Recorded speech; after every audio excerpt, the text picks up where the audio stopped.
ময়মনসিংহের ঐতিহ্যবাহী শহীদ সৈয়দ নজরুল ইসলাম কলেজে উচ্চ মাধ্যমিক পরীক্ষার্থীদের বিদায় অনুষ্ঠান এবং পবিত্র ঈদে মিলাদুন্নবী সাল্লাল্লাহু আলাইহি সাল্লাম উপলক্ষে এক আলোচনা ও দোয়া মাহফিল অনুষ্ঠিত হয়েছে।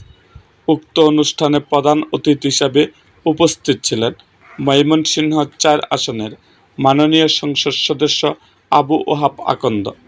বিশেষ অতিথি হিসাবে উপস্থিত ছিলেন ময়মনসিংহ সিটি কর্পোরেশনের প্রশাসক এবং দক্ষিণ জেলা বিএনপির সদস্য সচিব রুকনুজ্জামান সরকার রুকন।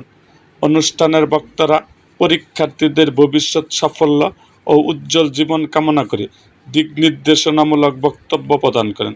কলেজের শিক্ষক, শিক্ষার্থী এবং স্থানীয় গণ্যমান্য ব্যক্তিবর্গের উপস্থিতিতে অনুষ্ঠানটি অত্যন্ত ভাবগাম্ভীর্যপূর্ণ পরিবেশ সম্পন্ন হয়। শেষ পর্যায়ে দেশ, জাতি ও শিক্ষার্থীদের মঙ্গল কামনা করে বিশেষ মুনাজাত ও দোয়া করা হয়। এরকম আরও ভিডিও পেতে এবং রাজনৈতিক অঙ্গনের নানা ঘটনা ও ইতিহাস জানতে আমাদের মুক্তাগাছার ইতিহাস মিডিয়া ইউটিউব চ্যানেলটিকে সাবস্ক্রাইব করুন এবং পাশে থাকা বেল আইকনটি বাজিয়ে দিন।